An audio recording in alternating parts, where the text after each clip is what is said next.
Hello friends, எல்லாரும் எப்படி இருக்கீங்க? இன்னைக்கு நம்ம வீடியோல இட்லி தோசைக்கு தொட்டு சாப்பிடுறதுக்கு ஒரு சூப்பரான சாம்பார் ரெசிபி தான் நம்ம பார்க்க போறோம். இந்த சாம்பார் செய்யறதுக்கு எந்த ஒரு பருப்புமே தேவையில்லை.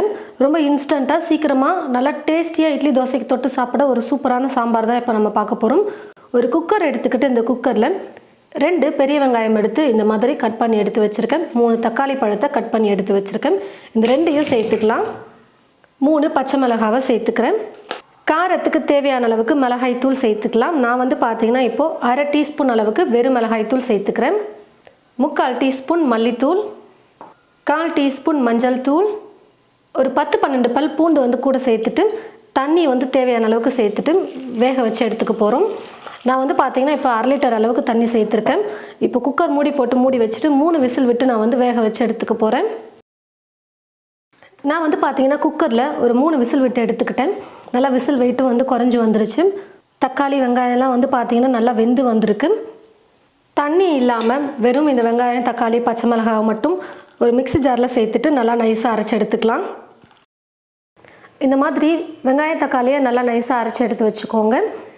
இப்போது ஸ்டவ்வை பற்ற வச்சுக்கிட்டு ஸ்டவ் மேலே ஒரு பாத்திரம் வச்சுட்டு பாத்திரம் நல்லா சூடு எண்ணதும் எண்ணெய் கொஞ்சமாக சேர்த்துக்கிறேன். எண்ணெய் நல்லா காஞ்சதுக்கப்புறமா கடுகு கொஞ்சம் சேர்த்துட்டு நல்லா கடுகு பொரிஞ்சு வந்ததுக்கப்புறம் ஒரு 4-5 சின்ன வெங்காயத்தை எடுத்து இந்த மாதிரி பொடியாக கட் பண்ணி வச்சுருக்கேன். கொஞ்சம் கருவேப்பிலை எடுத்து வச்சுருக்கேன். நீங்கள் வெங்காயம் சேர்க்காம கூட அப்படியே வெறும் கருவேப்பிலை மட்டும் சேர்த்துட்டு மற்ற பொருட்களை சேர்த்துக்கலாம். கொஞ்சமாக சின்ன வெங்காயத்தை நறுக்கி சேர்த்து செய்யும் போது சாம்பார் வந்து ரொம்ப சூப்பராக இருக்கும். பாருங்கள் ஃப்ரெண்ட்ஸ், வெங்காயம் நல்லா ஓரளவுக்கு வதங்கி வந்துருச்சு. இப்போது அரைச்சி எடுத்து வச்சுருக்கிற இந்த விழுதை இது கூட சேர்த்துட்டு வெங்காயம் தக்காளி வேக வச்ச தண்ணி இருக்குது பார்த்தீங்களா, அந்த தண்ணியும் இது கூட சேர்த்துட்டு நல்லா கலந்து கொடுத்துக்கிறேன். உங்களுக்கு சாம்பார் எந்த கன்சிஸ்டன்சிக்கு வேணுமோ அதுக்கேற்றது போல் தண்ணி வந்து ஆட் பண்ணிக்கோங்க. கொஞ்சம் இட்லிக்கு வந்து பார்த்திங்கன்னா தண்ணியாக இருந்தால் நல்லாயிருக்கும். நான் வந்து இப்போ இட்லி தான் செய்ய போகிறேன், அதனால் கொஞ்சம் தண்ணியை சேர்த்து கலந்து கொடுத்துக்கிறேன்.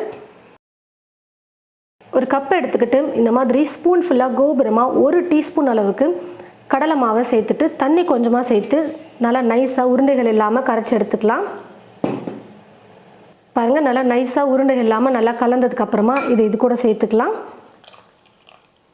இன்னும் நம்ம வந்து பார்த்திங்கன்னா சாம்பாருக்கு உப்பு சேர்க்கவே இல்லை. இப்போ தேவையான அளவுக்கு உப்பு சேர்த்துக்கிறேன்.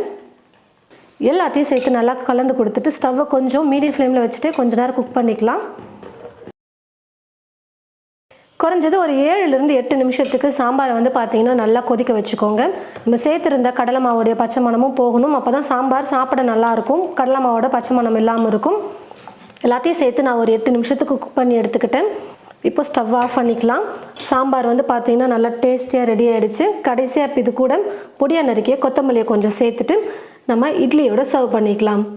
ரொம்பவே சூப்பராக இந்த மாதிரி தண்ணியாக சாம்பார் செஞ்சுட்டு இட்லி கூட கொடுத்தீங்கன்னா அவ்வளோ சூப்பராக இருக்கும் தொட்டு சாப்பிட. நீங்கள் இந்த சாம்பாரை வந்து பார்த்தீங்கன்னா தோசைக்கு, பொங்கல் இந்த மாதிரி எல்லாத்துக்குமே சைட் டிஷ்ஷாக நீங்கள் வந்து செஞ்சு கொடுக்கலாம். ரொம்ப சூப்பராக இருக்கும். 3 இட்லி சாப்பிட்றவங்க கூட கண்டிப்பாக 5 இட்லி சாப்பிடுவாங்க. அந்த அளவுக்கு ரொம்ப டேஸ்டியாக எல்லாருக்கும் ரொம்ப பிடிக்கக்கூடிய வகையில் இந்த சாம்பார் இருக்கும். கண்டிப்பாக நீங்கள் உங்களுடைய வீட்டில் இது போல் சாம்பார் செஞ்சு பார்த்துட்டு எப்படி இருக்குன்னு சொல்லிட்டு மறக்காமல் கமெண்ட் பாக்ஸில் வந்து கமெண்ட் பண்ணுங்கள். இந்த வீடியோவை மற்றவங்களுக்கும் ஷேர் பண்ணுங்கள்.